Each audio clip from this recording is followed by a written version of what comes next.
Muy buenas tardes a todos, a todas y a todos. Es para nosotras, Daniela, y para mí, Liz Beatty, estudiantes de séptimo semestre de la licenciatura en Intervención Educativa, darles la más cordial bienvenida a esta conferencia con motivo del 48 aniversario de la Universidad Pedagógica Nacional e inicio del semestre agosto-diciembre de 2026.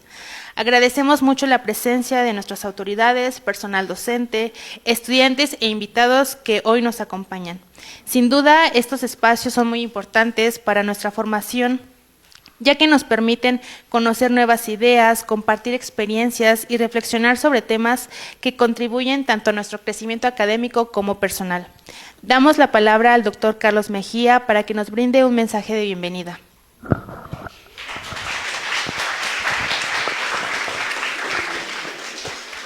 Pues buenas tardes a todas y todos, bienvenidas, bienvenidos a esta actividad de inauguración del semestre julio-diciembre 2026.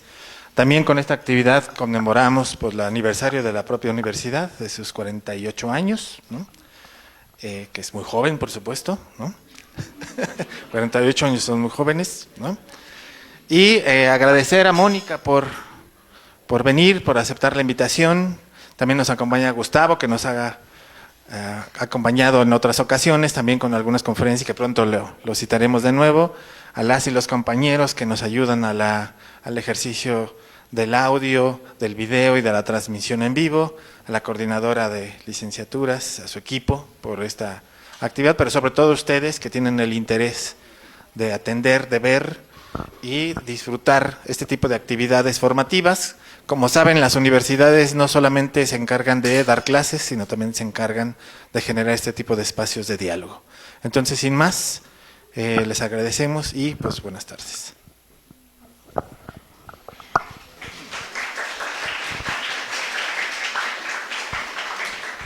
Bueno, en esta ocasión tenemos el gusto de contar con la presencia de la candidata a doctora Mónica Guadalupe López Dorantes, quien estará compartiendo con nosotros la conferencia titulada Silencio, disputas y resistencias, experiencias frente a las violencias de género en la universidad.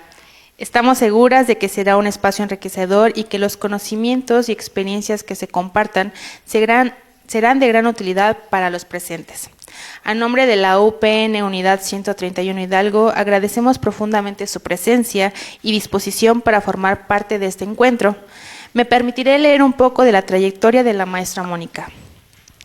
Candidata a doctora en Ciencias Sociales y Humanidades por la Universidad Autónoma Metropolitana, es maestra y licenciada en Comunicación por la Universidad Nacional Autónoma de México.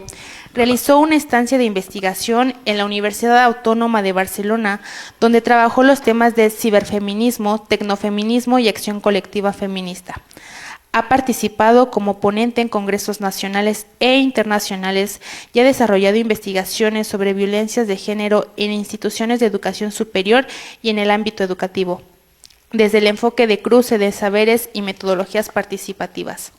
Es profesor en la Universidad Pedagógica Nacional, Unidad 97 Sur, donde imparte cursos en la especialización en gestión de la convivencia en la escuela, violencia, derechos humanos y cultura de paz, y en la maestría de educación básica. Asimismo, es docente en la Facultad de Estudios Superiores Acatlán de la UNAM en la licenciatura en Comunicación. Ha participado en proyectos de investigación sobre violencias de género y discriminación en el ámbito educativo, entre ellos un proyecto impulsado por el Consejo para Prevenir y Eliminar la Discriminación de la Ciudad de México. Participa en el semillero Diversas Miradas sobre la Discapacidad y se ha desempeñado como consejera en el Protocolo para la Atención de Violencias de Género y como enlace con la Unidad de Igualdad de Género e Inclusión en la UPN. Démosle un fuerte aplauso.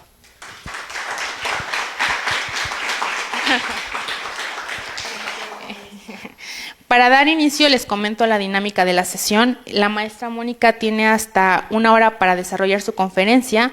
Terminando este tiempo, abriremos un espacio para preguntas, comentarios, réplicas y diálogos que tengan. Sin más preámbulo, les invito a disfrutar de esta conferencia y sobre todo a participar y aprovechar este espacio de aprendizaje. Sean todas y todos bienvenidos. Muchas gracias por acompañarnos y damos inicio. ¿Puedo? Sí, claro.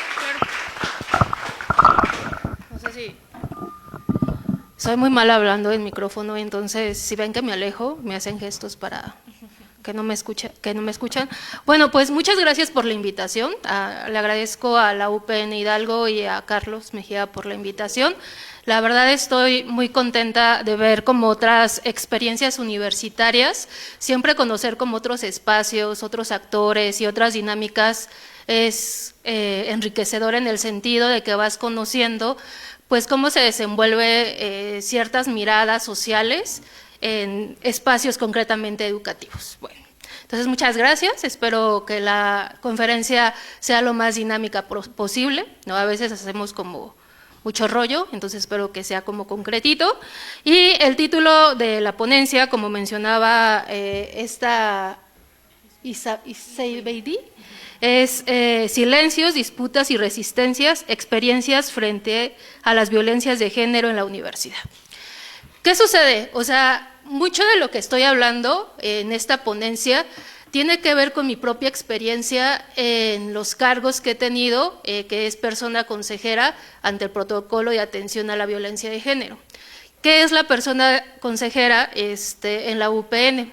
Es el primer contacto a personas que quieren denunciar un acto de violencia. ¿Qué quiere decir? Llegan conmigo o llegaban conmigo porque ya no estoy en esa función. Y a partir de eso narraban su caso, ¿sale? Entonces, como que el protocolo es hacer una narración de hechos, la persona consejera evalúa si realmente es un tema de género o si se puede ir como por otra vía, ¿no? Entonces, yo inicio en el 2022, justamente cuando entro a la UPN, y es la primera vez que se abre la función de personas consejeras. Entonces, yo entro y pasan 2 semanas. O sea, yo no tenía ni capacitación, ni sabía qué onda, era nueva en la UPN y me llega el primer caso de atención de violencia de género. Era un caso colectivo. Inició primero con una de mis estudiantes. Una de las actividades que me tocaba a mí hacer era precisamente formar y difundir pues, cuestiones con perspectiva de género. Entonces decidí un día vamos a hablar sobre violencias, ¿no? Porque era como mi tema y lo que me estaba interesando, y abrí un curso, para ese entonces era pandemia, y solamente se inscribieron 3 personas. Entonces en mi curso de violencias de género en el espacio universitario, eran solamente 3 estudiantes. Y pues dije, bueno, peor es nada, vamos a empezar a dar, me parece que son 3 personas, pero que estén interesadas, pues vamos a empezar a hablar. Y una de ellas, precisamente, fue una de mis estudiantes quien puso la primera denuncia en la unidad en la que yo trabajo. Yo trabajo en la unidad 097, en la Ciudad de México, es en el sur de la Ciudad de México. El tipo de población que atendemos son profesoras o docentes en servicio. ¿Eso qué quiere decir? Que son maestras de preescolar o de educación básica, que tienen muchos años trabajando, pero que no se han titulado o que no tienen como esta cuestión de la formación profesional. Y mientras ellas trabajan, pues también están estudiando. Entonces tenemos un sistema semi-escolarizado, y es importante porque el 99% de la población que atendemos son mujeres, pero no son mujeres con el perfil de estudiantes universitarios, como ustedes jóvenes, brillantes y con muchas ganas de salir al mundo, sino ya son mujeres pues que tienen una experiencia profesional. La mayoría son madres, muchas de ellas son madres autónomas, y sus trayectorias, tanto en el trabajo como en la escuela, se ven como incididas por las violencias que viven. O sea, están tan normalizadas que no hay esta posibilidad de cuestionar y demás. Entonces, la persona que hace la primera denuncia es una de ellas, ¿no? Todo el mundo sabía que a la persona que estaba denunciando hacía actos de violencia a las estudiantes o al grupo, ¿no? Las obligaba a comprar sus libros, tenían que entregarle un café antes de dar la clase, regalarle algo por el día de su cumpleaños. Entonces eran actividades, y siempre algo que se desprecia mucho lo digo desprecio en el sentido de violencia epistémica, es que cuando digo violencia epistémica es que se valide el punto de vista y el conocimiento desde la persona que lo está generando, desde una posición tanto epistemológica, pero también social. Entonces, lo que no tenían o lo que no tienen muchas de las estudiantes son referentes teóricos, pero tienen un montón de experiencia. O sea, en verdad, en cuestión de didáctica, luego yo me robaba unas para mis clases de Acatlán, eran muy buenas, ¿no? Y justamente algo que se les hacía era decir, sí, pero explícamelo con teoría, ¿no? O sea, si no me lo dices teóricamente y desde tal teoría pedagógica, pues lo que estás diciendo no tiene sentido, ¿sale? Entonces tenían como muchas estas experiencias de violencia docente al decir esto, pero también en la cuestión de sus trabajos, ¿no? Había profesores, no sé, recuerdo un profesor, como les comentaba, eran madres, muchas de ellas estaban embarazadas y había profesores que pedían solamente el trabajo impreso. Y estamos ahorita en la sede de la Jusco, si la han visto son como muchas escaleras, y por ejemplo, una se había aliviado de su bebé 3 días, había sido cesárea, pero el profesor le dijo que si no lo entregaba personal y de manera impresa, no le iba a recibir su trabajo. Entonces, ese tipo de cuestiones eran ya muy normalizadas, ¿no? Entonces, yo vengo, por ejemplo, de la UNAM, que es como una institución, lo voy a poner así de punta, en la parte de géneros, ¿no? O sea, yo decía, oye, no manches, o sea, en la UNAM yo no veo este tipo de casos, ¿no? Y me ponía toda intensa diciendo que eso era violencia y era violencia de género, ¿no? Y entonces, pues las estudiantes decían, no hay problema, así que se quede, ¿va?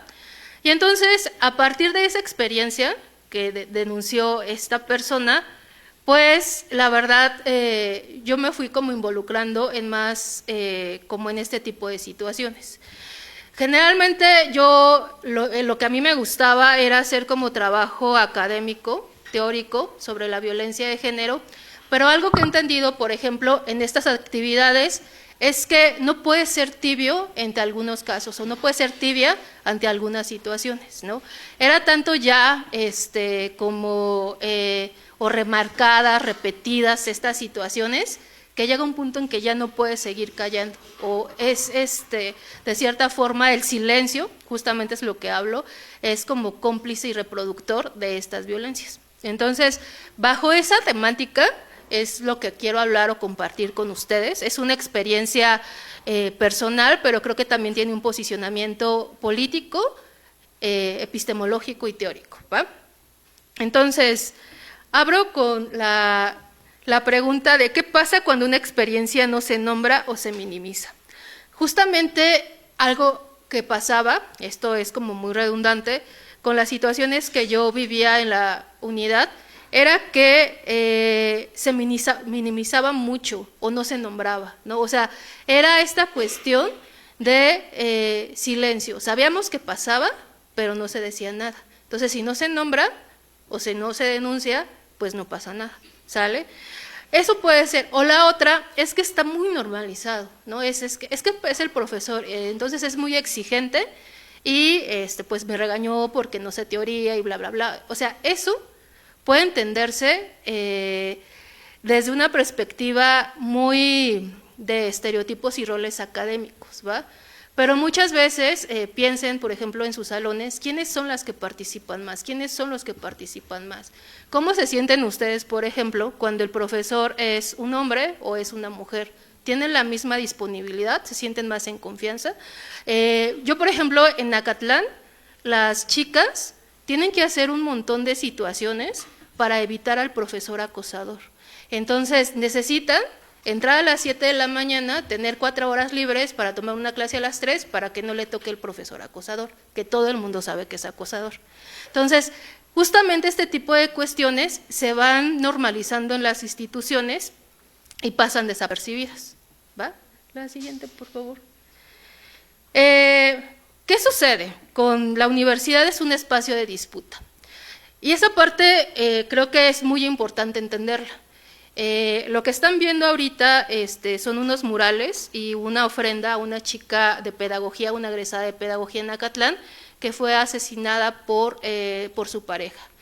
Y hay un mural también de chicas que fueron víctimas de feminicidio en la UACM. Yo he tenido la oportunidad también de estar en la UACM, me gusta mucho trabajar con ese tipo de población y justamente entender que el espacio universitario no solamente es un espacio educativo y académico, es un espacio político, ¿va?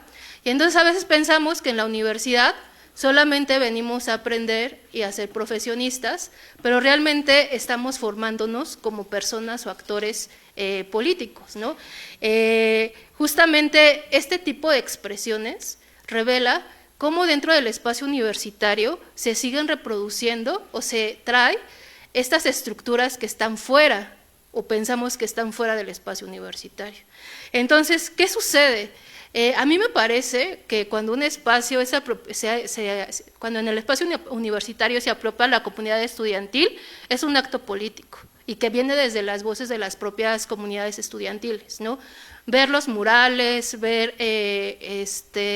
pues este tipo de ofrendas es una narrativa política que también viene de los estudiantes, sobre todo de las mujeres, ¿no? En visibilizar que una mujer académica que trabajó ahí, que se formó ahí, ha sido víctima de feminicidio, ¿no? Y que no se olvida y que hay personas, hay mujeres, hay un colectivo estudiantil que está pensando y está exigiendo esclarecer este tipo de conflictos. Y no solamente tiene que ver con el feminicidio, ¿no? Hace poco tuve la oportunidad de ir a la Universidad Nacional de Colombia y entran y hay un montón de murales. También si se van a la UACM hay un montón de murales hechos por los estudiantes. Y eso habla un poco de la apropiación, no solamente de la cuestión de la violencia de género, ¿no? O sea, por ejemplo, en la Universidad Nacional de Colombia, si ustedes saben, hay mucha represión o hubo mucha represión a la comunidad estudiantil. Y entonces hay murales nombrando a las personas que estuvieron dentro de los movimientos estudiantiles, hablan sobre compañeros que han estado en luchas sociales, y a mí esa parte me parece que le da sentido político a la universidad, ¿no? O sea, cuando uno llega a la universidad precisamente lo que busca o lo que ve es ver los discursos y las narrativas de los estudiantes a partir de este tipo de expresiones. Muchas veces no hay otro espacio, ¿va? Las figuras jerárquicas en el espacio universitario están muy marcadas, ¿no? Y hay pocos espacios en los que se pueda hablar como de manera libre y con un posicionamiento político también de manera libre. La siguiente, por favor. ¿Por qué hablar de género? Bueno, en primer lugar, es una decisión mía personal. La verdad es que durante mucho tiempo tuve ahí como unos conflictos en cuál sería como mi posicionamiento o qué tan feminista podría ser yo en relación a estos temas, ¿no? Porque, pues como ustedes saben, no sé si saben, hay con muchas perspectivas feministas, ¿no? Hay quienes se dedican más al feminismo interseccional, está el feminismo liberal, ¿no? Nos visitó Angela Davis, por ejemplo, ¿no? Que trabaja otra perspectiva interseccional, también de feminismo antirracista, negro, que me parece importante. Y bueno, pues la verdad es que hablar de género, y creo que es algo muy común entre las feministas, es que es algo que nos atraviesa personalmente. Cuando digo personalmente o lo personal es político, como hay una frase dentro del feminismo, es que justo te vas dando cuenta que hay cosas que están normalizadas, que tú piensas que están bien, pero realmente son cuestiones que están generando una desigualdad y opresiones y violencia. Y entonces, pues te das cuenta que el género es una categoría social, cultural, histórica, que va a determinar ciertos roles y funciones, voy a poner funciones de las personas, ¿no? Y entonces pareciera ser que estas cuestiones, porque estamos en la academia, pues pensaríamos que somos mucho más académicos, mucho más éticos, ¿no? En relación a este tipo de cuestiones, y realmente no es cierto. Generalmente a veces pasan más estos roles y estructuras y estereotipos sociales que el bagaje político teórico que pueden tener las personas. Justamente esta cuestión de ver la parte de género es ¿qué sucede con el género y el espacio universitario? Pareciera ser que hay discursos encontrados. Una, el género te da normas sociales. Yo no sé ustedes, pero por ejemplo, depende mucho de la formación que ustedes estén teniendo, pero en Acatlán que dan derecho, las chicas tienen que ir vestidas formalmente, con tacones, falda si es de preferencia, y entonces tú dices, si eres una buena abogada, no importa la manera en que te vistas, ¿va? Y hay cuestiones que están ahí como presentes. Por ejemplo, desde la infraestructura para el acceso a las personas, por ejemplo, en la Acatlán y en la UNAM, ya tenemos baños unisex, o en donde pueden entrar mujeres, hombres o personas no binarias. Eso es nombrar y visibilizar a las personas. Pero cuando van a la UPN, solamente hay baños para hombres y para mujeres.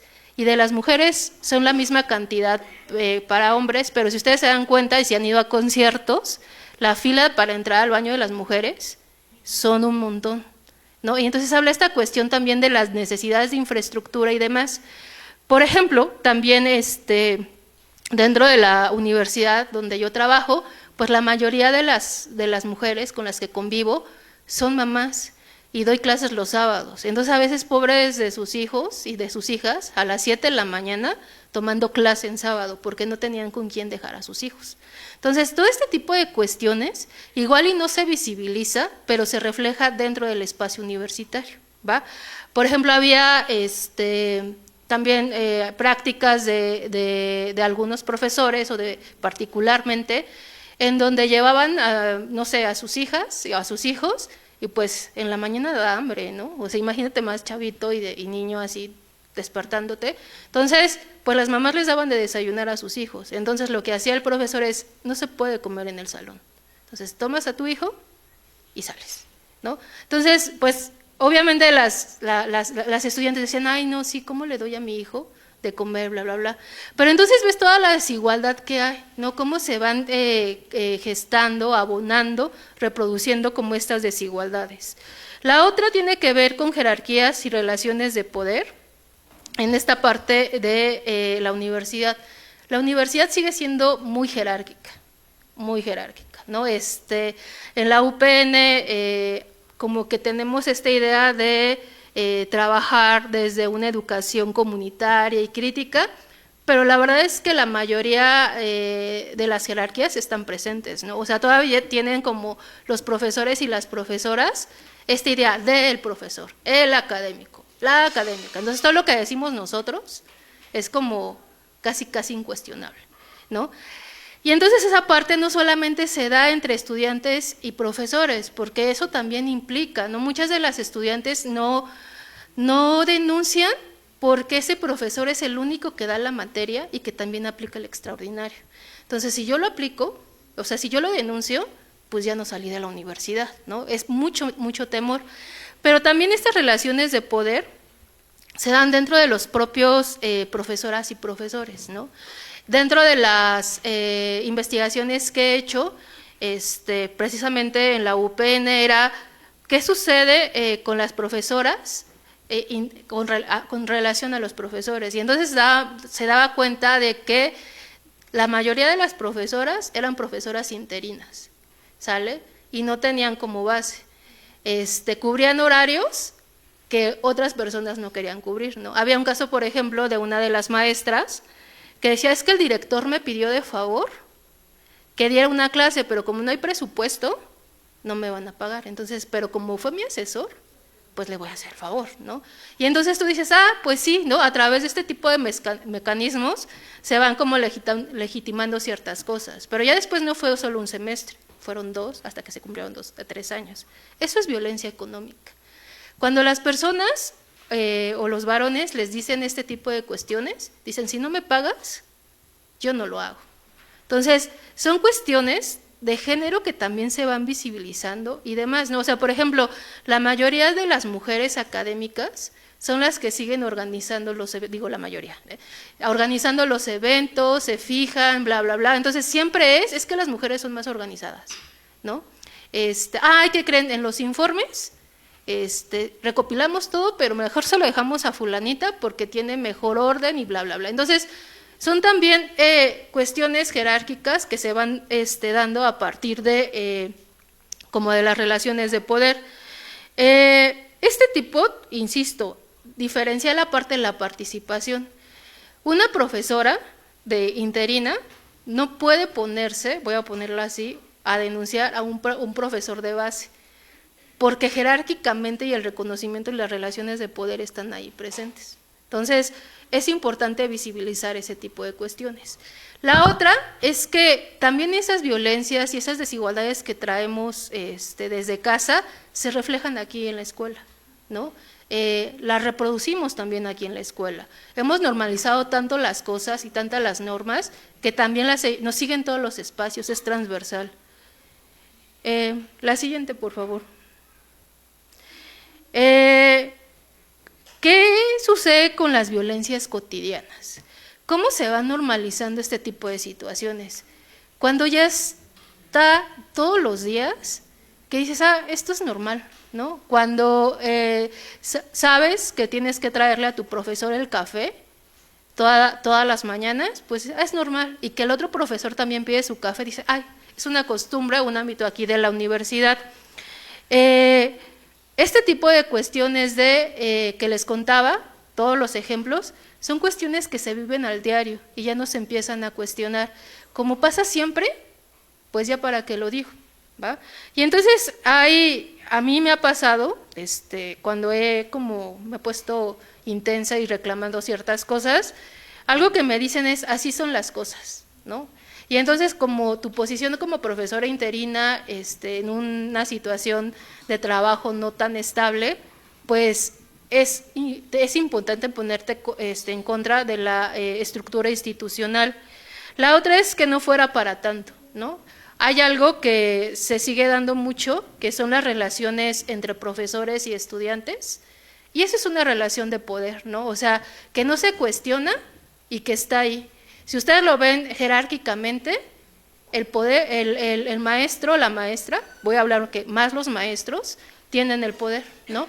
Y entonces es así de, no es para tanto, ya tiene 18 años, la profesora es grande, no hay problema. No sé si me explico. Entonces, se van justificando a partir de prácticas que se vienen desde lo social. Y la otra, que eso sí pasa, algo que a mí me ha tocado mucho en estas intervenciones, es, estás exagerando. Por ejemplo, había un profesor que tenía una clase en posgrado, era maestría, y le aventaba el pizarrón y los plumones a sus en posgrado. Y decían, es que el profesor ya está grande, ¿no? No hay que hacerle caso, ¿no? Hay que tenerle paciencia. Y entonces, todas este tipo de situaciones van velando y se van reproduciendo cotidianamente. Pero justamente lo otro es, mejor no hagas problemas. Y justamente es de las cuestiones que voy a hablar, de los silencios. Cuando alguien rompe el silencio, se va a venir como una oleada de presiones sociales, ¿no? También el ambiente cotidiano se vuelve pesado, ¿no? Y es una de las experiencias que estoy como que compartiendo.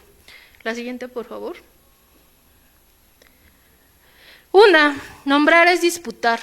Entonces, para mí algo importante dentro de las violencias de género, yo la verdad, ahora que me veo, dije, yo no era así, pero el mundo me ha hecho así. Justamente tiene que ver con aprender a reconocer estas violencias que vivimos y nombrarlas, ¿no?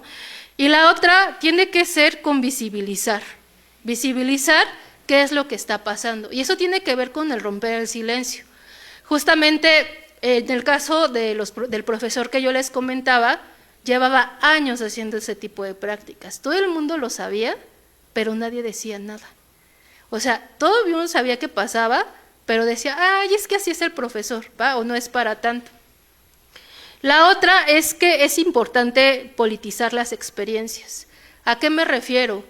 Nosotras, así ustedes como estudiantes, la persona que hace el aseo aquí, los guardias, tienen esta cuestión de posicionarse políticamente. Es decir, estas experiencias de desigualdad y de violencia que yo estoy viviendo, tiene que ver con una estructura. Si me pasa a mí, esto quiere decir que hay un sistema que lo está reproduciendo. Necesito cuestionarlo, ¿sale?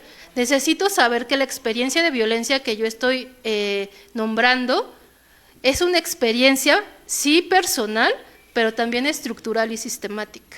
Entonces, esta parte de politizar las experiencias es importante, me parece esta cuestión fundamental.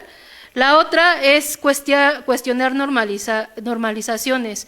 Algo que me pasaba mucho cuando atendía a las chicas o se han acercado a mí, es de, pero es que me hizo este comentario, pero no se me hizo tan sexualizado.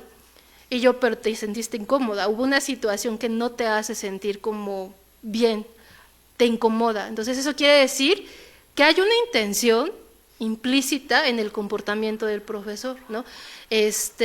Hay actitudes, comentarios que no se pueden pasar y que se tienen que nombrar y también normalizar. O por ejemplo, el caso de la profesora que les decía, es que es normal que muchas de nuestras compañeras nos apoyen dando clases sin pago. Insisto, eso es violencia económica, ¿no? O había un profesor en la universidad, nos dan becas, dependiendo del número de grupos que atendamos, pero entonces había un profesor que no le había tocado una cantidad buena para tener una buena beca, de dar grupos. Entonces lo que se hizo es poner el nombre de profesor en las actas cuando una profesora fue la que dio el curso. Y entonces la justificación es que es papá, tiene que mantener a sus hijos. Y entonces empiezas a cuestionar, ¿y la maestra no lo es? O sea, la maestra no tiene necesidades, su valor, su trabajo no vale lo mismo, el esfuerzo, la trayectoria y demás. Y la otra es disputar sentidos institucionales, ¿no? Algo que pasa mucho aquí tiene que ver con la burocratización de las actividades y de las cosas que hacemos, ¿no? Seguramente si ustedes se avientan un mural aquí, no he visto, pues les van a llamar la atención, tal vez los sancionen, porque no es parte de la vida académica que debe tener esta universidad. Pero si es un mural conmemorativo de algo importante, un movimiento social, reivindicar el espacio donde viven, ¿no? Reconocer la diversidad de los estudiantes y de las estudiantes que están aquí, me parece que es más importante que se nombre. O sea, hay cosas institucionales que de lugar de evitar, de construir ciertas desigualdades, las siguen legitimando. Entonces, hay normas, reglas que también se tienen que cuestionar, ¿no? Entonces, eso también me parece importante. La siguiente, por favor. Híjole, viene esta parte de los feminismos y la universidad, ¿no? Justamente yo les contaba que parte de mi historia, si hay como un elemento de qué tan feminista soy, ¿no? Si tengo que ir como a marchas, si tengo que conocerme toda la teoría, ¿no? Si tengo que saber todas las autoras que andan de moda y demás. La verdad es que sí siento que no solamente en la parte del feminismo, sino en cualquier como vínculo político o social, hay diferentes formas de hacer activismo, ¿no? Y para mí una de ellas es hasta dar clases o recuperar a una autora feminista que casi no se nombra en ciertos espacios, ¿no? Y que se vaya conociendo, por ejemplo, con mis estudiantes y con mis estudiantas, ¿no? Eso para mí, por ejemplo, es activismo. O que llegue una estudiante y me diga, maestra, no tengo con quién dejar a mi hijo, o sea, pasa, ¿no? Aquí le hacemos una camita, una cunita y tú tomas la clase. Ese tipo de cuestiones son fundamentales porque van visibilizando, pero también van aguantando o van construyendo ciertas resistencias que tienen los discursos académicos y también universitarios. Entonces, el feminismo tiene trayectorias históricas en las universidades, algo que de lo que se refleja es mucho la producción académica, ¿no? Justamente, si nosotros hacemos como un recorrido de los feminismos, es muy importante que las mujeres hayan ingresado a la universidad, ¿no? Porque a partir de eso, pues empezaron a cuestionar, empezaron a visibilizar y demás.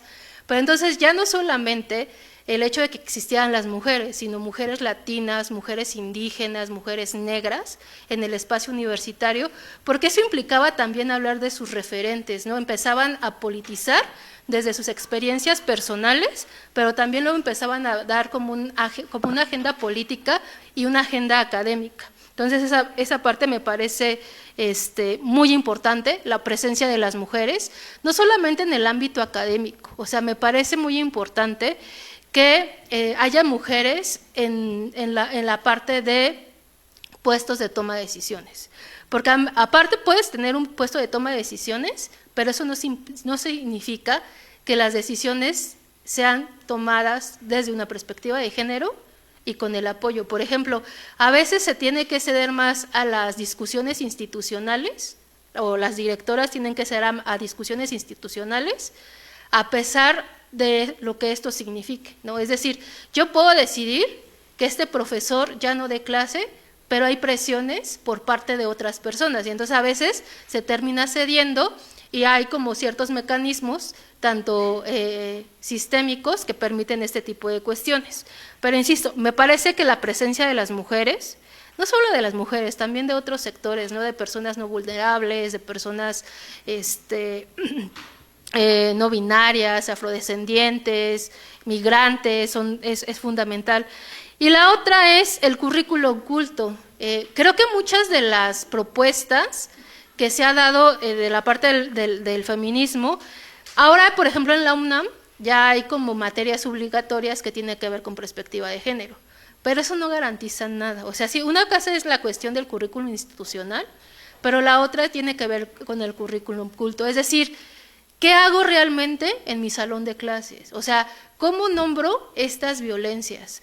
¿Cómo puedo ir erradicándolas, ¿no? Entonces, es aquello que no se nombra, que no está como de manera oficial, pero que de cierta manera es parte de la vida cotidiana.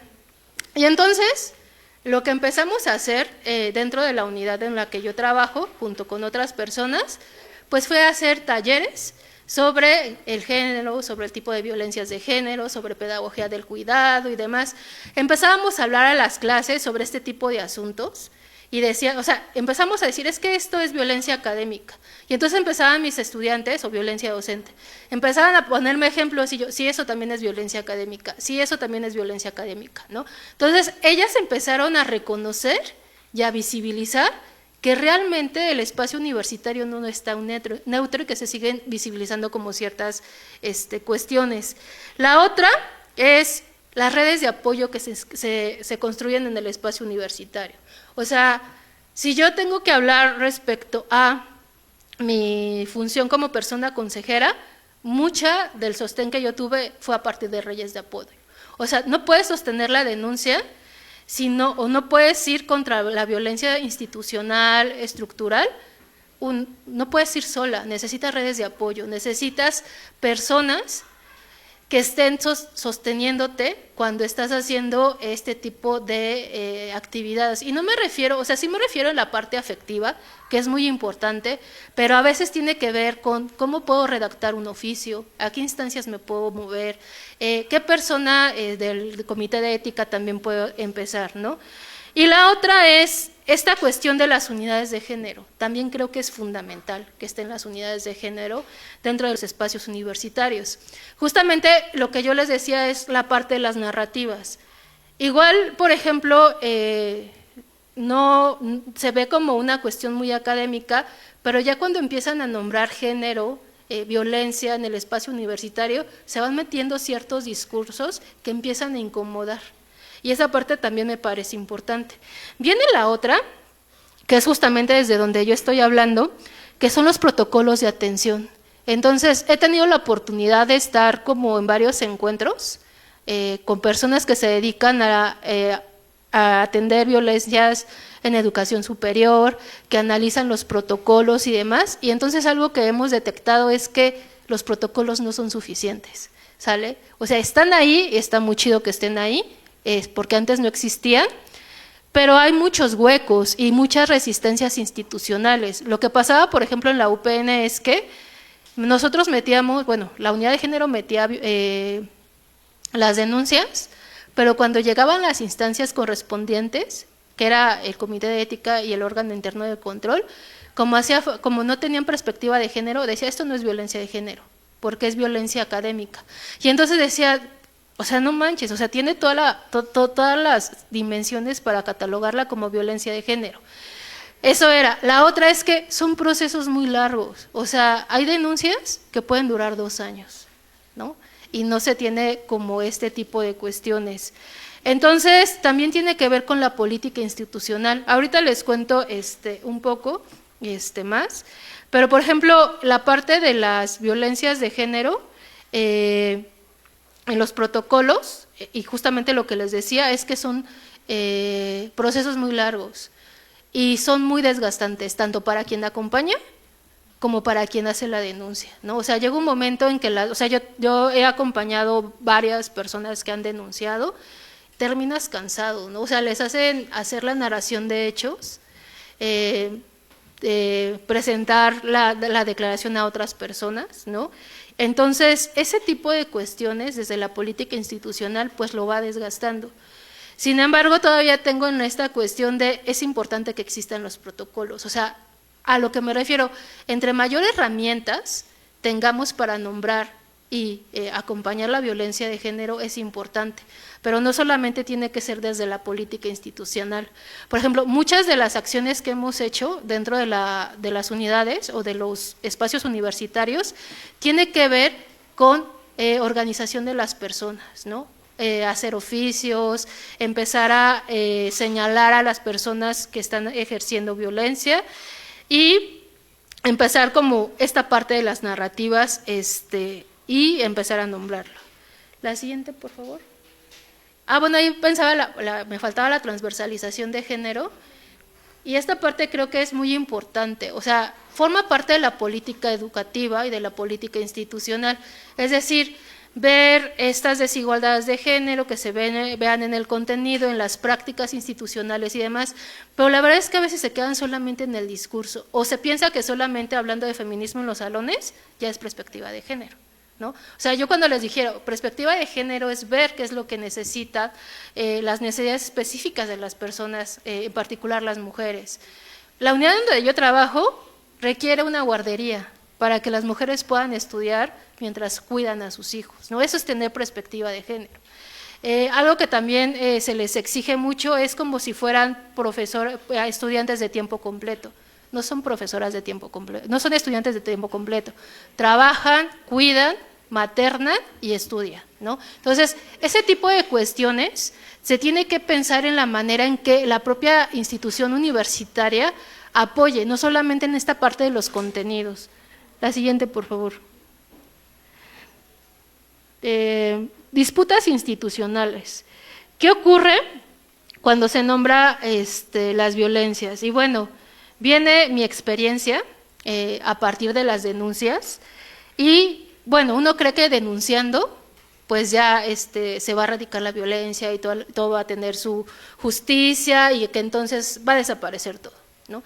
Y la verdad es que no. Esta Sara Hamed es una profesora que también feminista, que hace un libro que se titula Denuncia, y en ella narra como todas las experiencias negativas y frustrantes que tenían las personas que acompañaban y trataban estos temas. Entonces, la neta es que cuando yo la encontré, dije, no manches, está hablando de mí, de mi caso, ¿no? O sea, si era esta cuestión de cómo también desde la academia es importante teorizar y politizar este tipo de cuestiones. Entonces, esta parte me parece muy importante. La otra es que hay una negación institucional. Cuando se denuncia, cuando lo nombras, justamente pasa lo que les decía al principio, es que el profesor ya está grande, hijo, le falta un año para que se jubile, entonces hay que esperar a que se jubile y entonces pues ya no va a haber violencia y ya pueden descansar las estudiantes. Y llega un momento en que dices, ¿cómo vas a anteponer el bienestar y un acto de violencia antes que la comunidad universitaria? Y entonces pues viene esta cuestión de, pues es que tiene sus derechos, o sea, la parte institucional la verdad es que dificulta mucho de las cosas. La minimización que les comentaba, la burocratización, ¿no? O sea, por ejemplo, si algo de lo que les tengo que comentar o comentaba ya después a las chicas, va a ser un proceso difícil, va a ser muy tardado, tienes que meter muchos papeles. Es importante, por ejemplo, es muy importante que hagas la denuncia, pero es importante hacer hasta donde tú quieras. O sea, algo que es muy importante es siempre el autocuidado y decir, me gustaría denunciar, pero ahorita no estoy en las condiciones ni emocionales, ni sociales, ni económicas para hacer la denuncia, ¿no? Entonces, los procesos son muy tardados y tienes que buscar cómo vas al comité de ética, después del comité de ética lo evalúan y van al órgano interno del control, después del órgano interno de control, o sea, es un proceso muy burocratizante, ¿no? Y no solamente en la UPN, yo he comentado, por ejemplo, con profesoras de otras universidades. En la UNAM es lo mismo, en la UAM es lo mismo, en el Instituto Politécnico Nacional es lo mismo, ¿no? Entonces, pareciera ser que ya haber entrado en el protocolo o los protocolos va a ser suficiente y no es así. La otra es la revictimización. O sea, algo que pasa mucho con las estudiantes es que no quieren hablar porque terminan revictimizándolas, ¿no? Es que, por ejemplo, casi siempre le dicen, es que es la alumna conflictiva, ¿no? En el caso del la primera denuncia que acompañé, era así de, sí, están en el grupo de las denunciantes o de las conflictivas, ¿no? O había profesores que decían, es que esa compañera siempre me contestaba, o nunca se quedaba callada, y yo, pues está bien, ¿no? Esa es parte de la formación universitaria. Y entonces terminan volteando el discurso hacia las estudiantes. La otra tiene que ver con el señalamiento. O sea, cuando se hace una denuncia, se procura que sea que sea lo más discreto posible y demás, pero la verdad es que no pasa eso, ¿no? O sea, las estudiantes viven un proceso muy difícil cuando hacen una denuncia, las administrativas también y las académicas, pero también para quienes acompañan es muy difícil, ¿no? O sea, porque te tachan de estar manipulando a las estudiantes, este discurso de ya todo es violencia, ¿sale? Este discurso de ya todo equidad de género, ¿sale? Esta cuestión de chale con el feminismo, ya estamos hasta aquí. Entonces, son cuestiones que se van normalizando y que van deteriorando este tipo de cuestiones. O esta cuestión de la simulación institucional, creo que de la cuestión institucional, de ya tengo 20 denuncias, entonces el protocolo sí está funcionando. Y entonces dices, no manches, hay un proceso, todo un proceso que va pasando y que es importante nombrarlo. La siguiente, por favor. Justamente, bueno, muy más rápido porque no les quiero aburrir. Entonces viene esta parte de el silencio institucional también produce violencia. Callarnos, permitir que sigan este tipo de situaciones, también es violencia. Y se da desde todos los niveles institucionales, ¿no? Justamente me parece, y esa es mi postura, que no se puede ser tibio frente a algunos asuntos, o sea, no puedes pasar desapercibido, ¿no? O sea, se tiene que nombrar. También entiendo que hay veces que no pueden, ¿no? O sea, entiendo cuando son estudiantes y no, pues el profesor tiene mayor tiempo, al que le van a creer es a él, ¿no? Pero hay otros colegas que saben qué es lo que está pasando y que se callan, y que esa parte es muy importante romperla. Ciertas voces son invalidadas, ¿no? Algo que me pasa, o sea, neta, yo llego a un momento en que yo decía, no, igual y sí estoy siendo exagerada y quiero denunciar a todo el mundo. O ya estoy viendo violencia en todos lados, ¿no? Porque ya llegaba un cuestionamiento de que, híjole, me parece que, compañera, que estás maximizando las cosas. Se ridiculiza el conocimiento y demás. Viene la siguiente. Viene esta parte que para mí me parece importante, es esta cuestión de desde dónde nombrarlo, como dice Yamila Ribeiro, tiene que ver mucho con nuestra posición institucional, ¿no? Y entonces algo que a mí me parecía importante señalar es que yo no tenía las condiciones laborales que los otros profesores que eran denunciados. No tenía como esta parte institucional. Y la otra era también el compromiso que tienes tú con las estudiantes. Entonces, me parece que es importante señalar desde dónde estamos nombrando y cuáles son nuestras condiciones y desde dónde estamos acompañando, ¿no? Porque no solamente cuando se denuncia se vulnera a la persona que está denunciando, sino también a la que se acompaña, ¿no? Hay miedo de que no te vuelvan a contratar, de que te vayan a levantar un acta, o sea, todo este tipo de cuestiones. Las experiencias, ¿no? O sea, yo por ejemplo, algo que me dije, no manches, o sea, qué tan normalizado tenemos la violencia, es que había otro caso de violencia, fuimos a comité de ética, y entonces empiezo a narrar, no, es que quiero meter porque un estudiante, bla, bla, bla, y empiezo a comentar pues lo que me había pasado con otros compañeros, ¿no? Que había un compañero que iba con otras profesoras y le decía, no, es que la denuncia no es la única vía, hay que hablar sobre justicia restaurativa, se estigmatiza a los compañeros y demás, y yo así, pues que me lo diga a mí, ¿no? O iba con las estudiantes y hablaba también de mi trabajo y demás. O sea, yo decía, pues es normal, ¿no? Es normal que cuando denuncies, pues también vivas este tipo de experiencias. Y justamente cuando estaba en el comité de ética, la persona que me estaba atendiendo me dice, es que lo que tú estás viviendo es violencia institucional.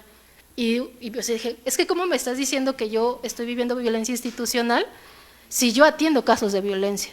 ¿No? Entonces, son cuestiones que uno tiene que ir visibilizando, porque pareciera ser que por acompañar y porque saber de protocolos de atención de violencia es ya conocer todos ya puedes tú soportar todas las denuncias y demás. La otra es que no existe una neutralidad absoluta, ¿sale? Siempre es importante visibilizar como las relaciones de poder. Me voy a saltar hasta el final, o sea, quería hablar como de algunas metodologías situadas. Creo que en este momento, pues, me quedaban 5, ¿no? La última. Bueno, déjalo.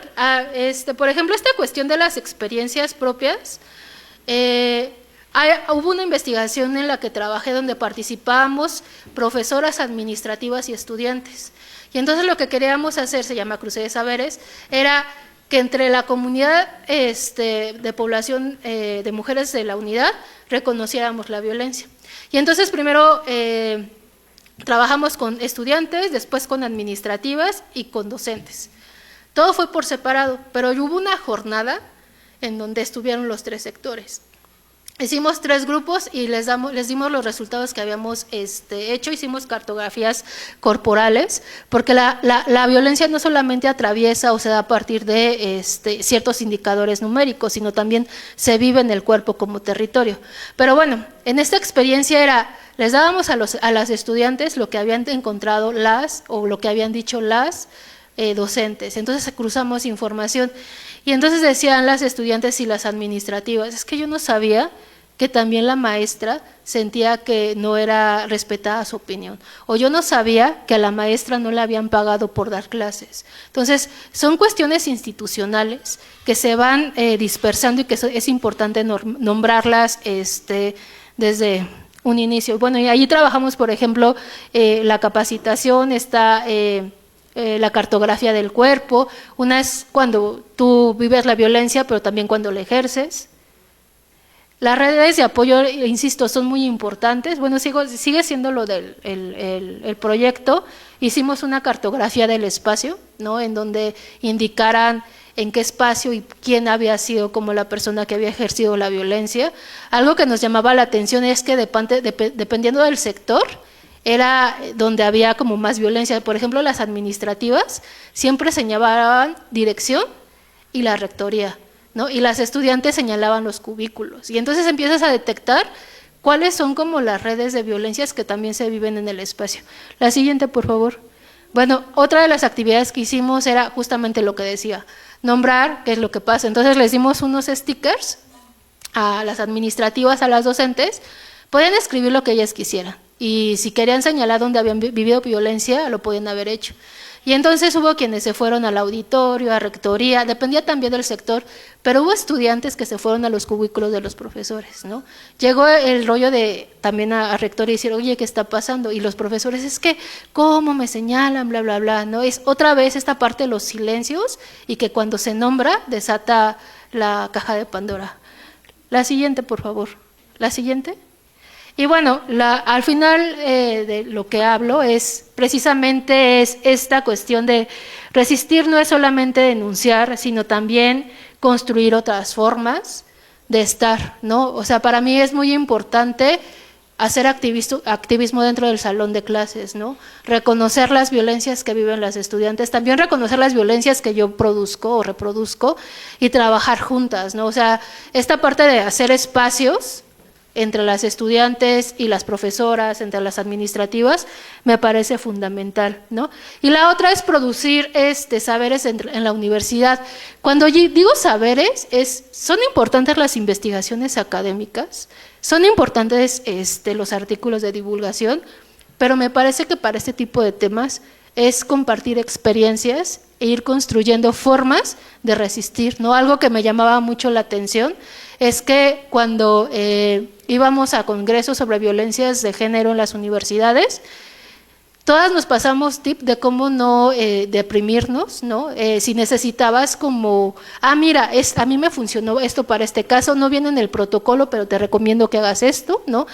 Para mi estudiante yo utilicé esta herramienta o sea, son cuestiones que no están dentro del marco institucional o el marco normativo, pero es a partir de las propias experiencias que tienen las estudiantes que van construyendo ciertos saberes que se vuelven resistencias, ¿no? Y que se vuelven prácticas también de resistencias dentro del espacio universitario. Y bueno, por mi parte sería todo. Muchas gracias.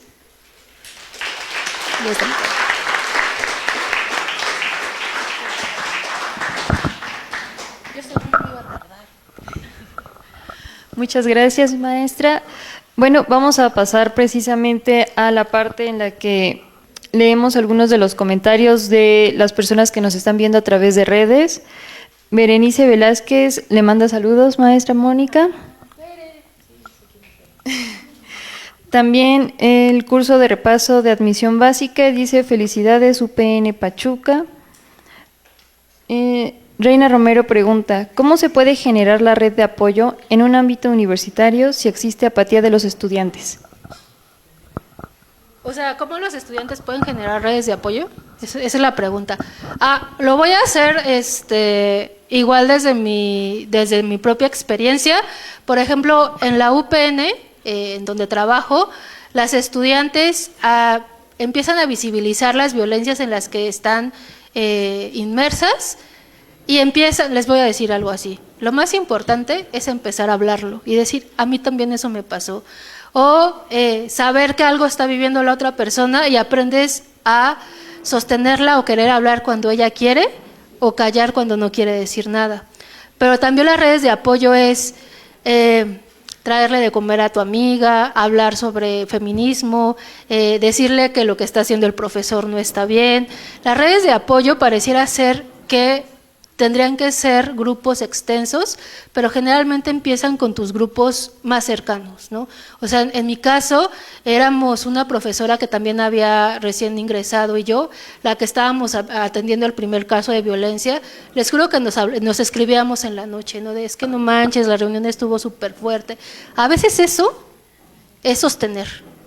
Entonces, esa parte entre estudiantes pareciera ser que no tienen herramientas, pero yo creo que la población universitaria, algo que lo caracteriza es que son súper solidarios. Y eso es importante que lo reconozcan, porque a veces no lo reconocen y se creen, no podemos hacer nada, ¿no? Y entonces pues, no hay que hacer nada. Pero puede ser desde algo básico hasta ir construyendo colectivos universitarios. Por ejemplo, recuerdo el caso de una compañera que también trabaja con Gustavo, el maestro que está ahí, y era mamá, y entonces decían, mira, yo voy a meter las materias en la mañana para que para yo cuidar a los niños en la tarde, y entonces una de sus compañeras metía materias en la mañana y otra en la tarde para que ambas pudieran estudiar y cuidar a los hijos. Hasta a veces eso es una red de apoyo, ¿no? Entonces, eso también se puede ir construyendo. Y pues lo ideal sería encontrar espacios abiertos dentro de la universidad, ¿no? Que tengan sus propios espacios los estudiantes y las estudiantes también para generar comunidad. También dice Lee Bambú, felicidades Moni, eres la mejor. Yo creo que la conocen. Bueno, no sé si aquí dentro del auditorio algunos de ustedes tengan algunas preguntas, algún comentario que le quieran hacer. Sí.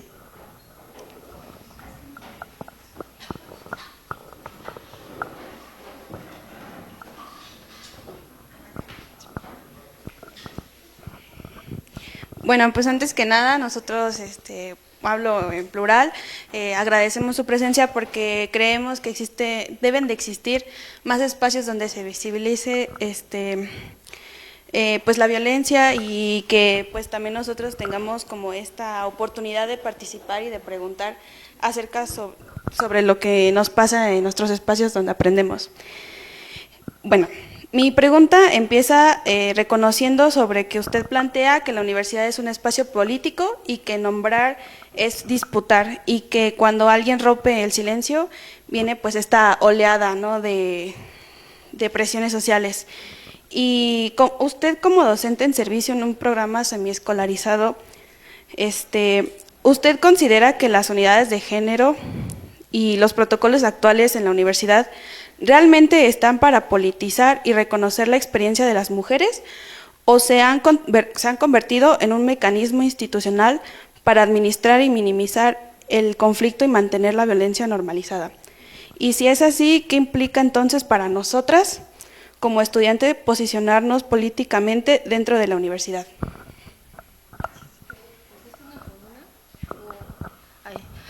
Esa pregunta tiene que ver mucho con mi perspectiva. O sea, yo sí creo que llega un momento en que los protocolos y las reglas institucionales, cuando se burocratizan, ya no tienen sentido, ¿no?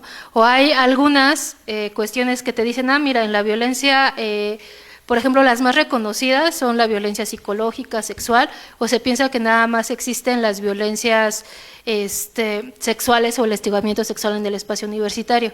Entonces, cuando hablamos de docencia, de violencia académica o epistemológica, como no viene explícita en los protocolos, no existe, ¿no? Y es a veces de las que más se empieza a hablar.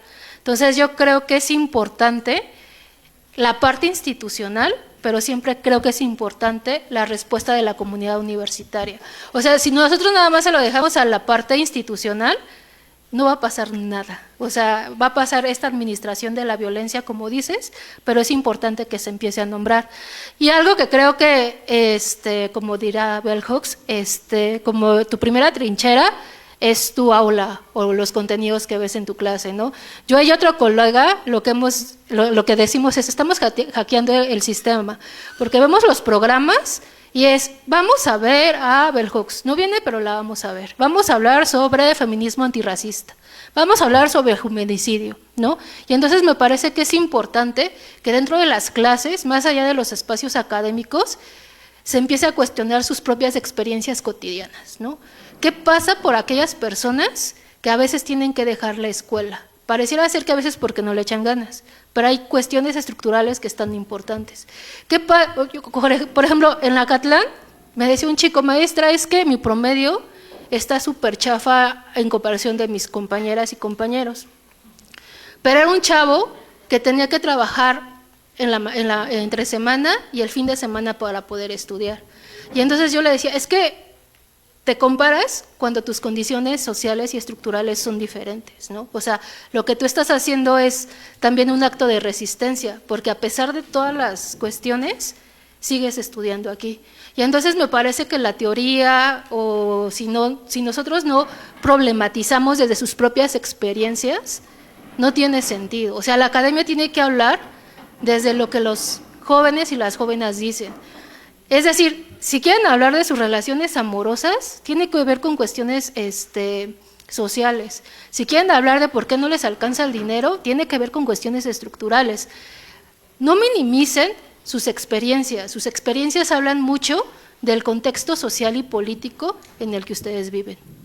Pero sí, creo que no es suficiente con los protocolos.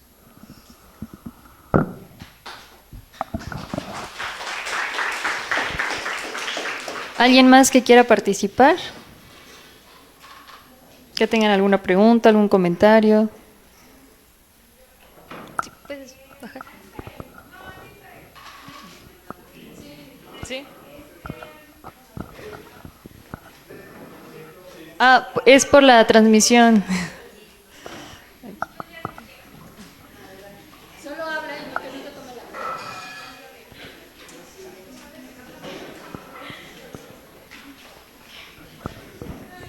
Buenas tardes, mi nombre es Montserrat y yo tenía una duda o me puse a pensar respecto a... Ay, de los nervios ya se me olvidó. Deje planteo otra vez. No. Ay, me ganaron los nervios. No, tranquilo. Sí, ya. Esta red de apoyo sobre la denuncia y todo esto, al momento, no sé, yo quiero abrir mi red de apoyo y vienen y se acercan y denuncian y me platican y todo. ¿Y qué sigue después? Disculpe si lo mencionó y no puse atención, pero ¿cuál es el proceso que lleva después? O sea, ¿solamente es escuchar, empatizar y desnormalizar? ¿O qué, no sé, llamémoslo garantía, le puedo dar a la persona que se acerca conmigo? Ya. Y respecto a esta, puede venir otra pregunta, pero primero una. ¿Sí? Bueno, respecto a esto, ¿ha visto la película de los Avengers? Bueno, en una escena Tony dice que por qué son los Avengers, que por qué no los Vengadores, que por qué son los Vengadores y no los Prevengadores. O sea, ¿por qué abrir una red de apoyo y no abrir alguna red de difusión? Porque es cierto que las teorías que hemos visto o analizado, pues es de que todo este aprendizaje y este aprendizaje colectivo, pues es desde una etapa y que te va identificando conforme vas creciendo y todo eso. Entonces, ¿qué podemos hacer para pues desnormalizar desde temprana edad y no llegar a tanto? Bueno, no sé, ya me callo. Gracias.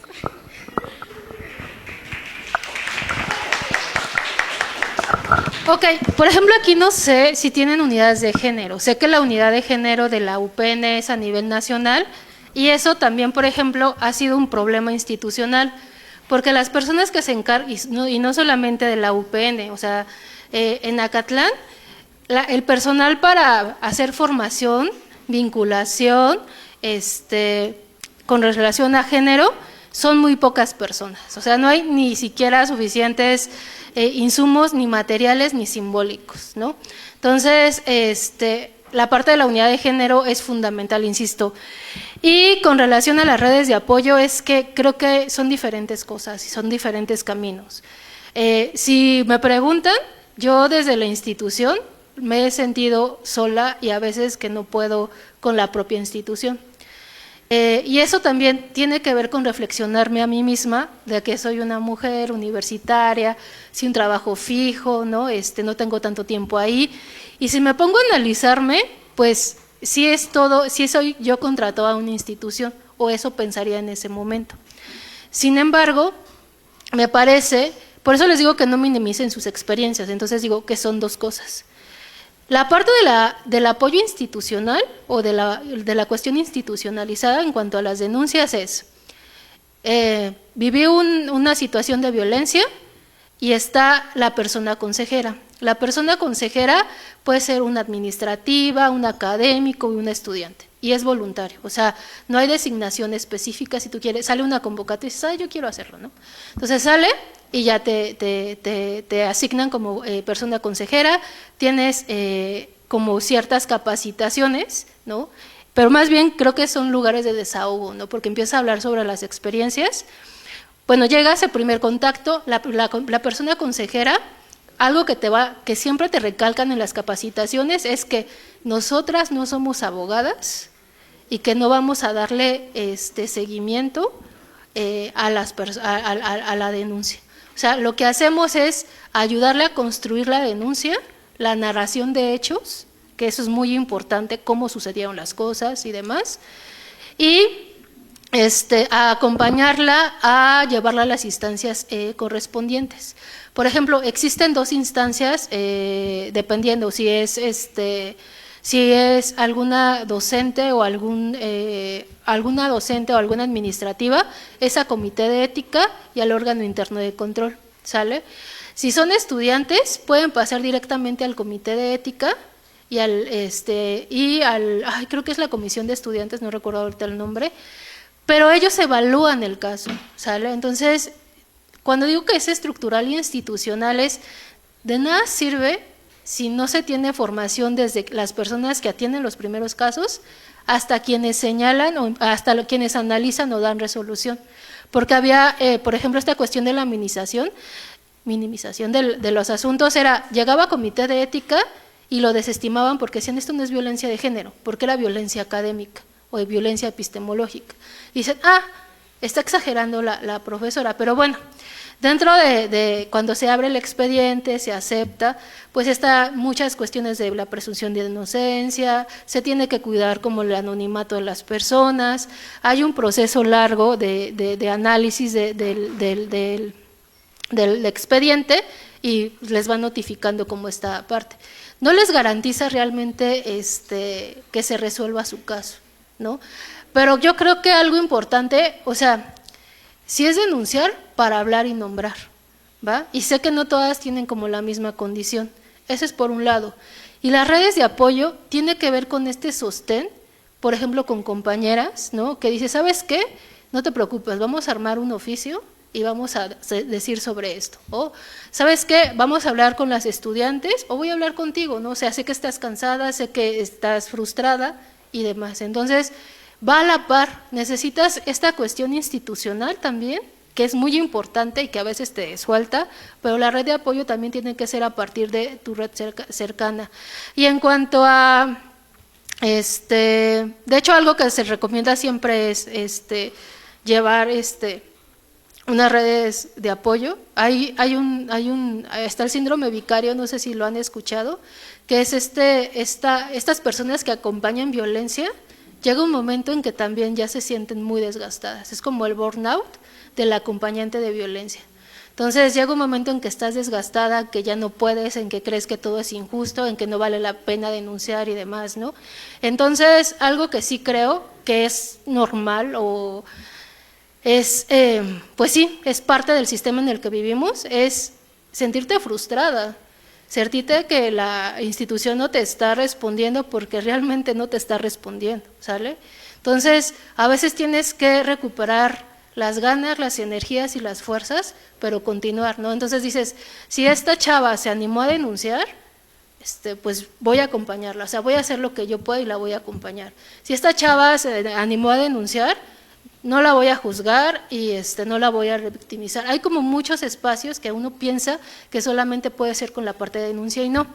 Con la parte de por qué no detenemos el machismo, la misoginia desde el principio, porque es histórico, es cultural, es sistemático. Justamente, algo que les decía a mis estudiantes es, yo no puedo decir que por estudiar cuestiones de género y ser feminista, no he ejercido violencia de género o violencia hacia otras mujeres. El problema es que lo negamos y que no hacemos nada al respecto. Entonces, yo lo primero que iría, o sea, que me pongo como persona es mirarme hacia mí misma y saber qué es lo que estoy ejerciendo, cómo lo estoy ejerciendo, qué tipo de docente quiero hacer y demás. Y la otra es que no solamente tiene que ver con el espacio académico, tiene que ver con el espacio familiar, social y demás. Si ustedes se ponen por ejemplo, ahorita con el feminismo, está como, voy a poner de moda y eso es importante, porque hay como muchos discursos en torno a él, ¿no? Pero realmente hay como poca formación y sensibilización y reconocimiento de lo que se hace. Entonces, falta muchas miradas críticas, el ir o llevar este tipo de ideas o discursos desde sus novios, ¿no? Dejar que no la cele, decirle a su papá que eso que está haciendo es violencia, señalarle a los maestros y demás. Eso también es importante. Pero insisto, es automirarnos nosotras mismas y nosotros mismos y ver desde dónde podemos trabajar, porque cuando te das cuenta que has sido violento o has sido violenta, ¿no? O sea, yo, algún ejercicio que a mí me hicieron en alguna de estos cursos era nombrar primero,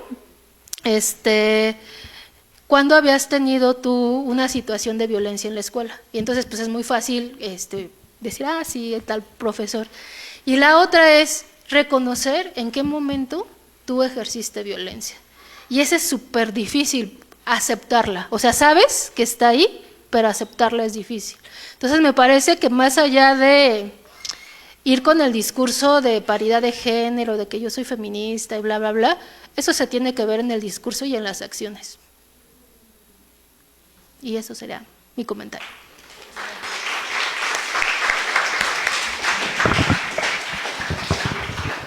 Nuevamente le agradecemos, maestra, por haber venido, por ayudarnos a tener una perspectiva más amplia de estos temas de género que son muy importantes para todas y todos en las instituciones. Y bueno, vamos a terminar leyendo y entregando una constancia que la Universidad Pedagógica, Unidad 131, le va a entregar y que a la letra dice: Universidad Pedagógica Nacional, Unidad 131 Hidalgo, sede General Pachuca, otorga la presente constancia a la maestra Mónica Guadalupe López Dorantes por impartir la conferencia Silencios, Disputas y Resistencias, experiencias frente a las violencias de género en la universidad, dirigida a la comunidad universitaria y público en general, llevada a cabo con motivo del inicio de semestre 2026-2 en esta casa de estudios, con fecha del 28 de agosto del 2026, atentamente, Educar para Transformar, firma la doctora Marisol Vite Vargas, directora general. Muchas gracias. Un aplauso.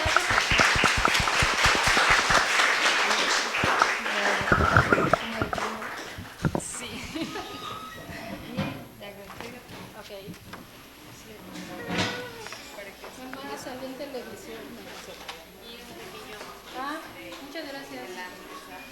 Muchas gracias. Y también agradecer a la compañera. Bravo.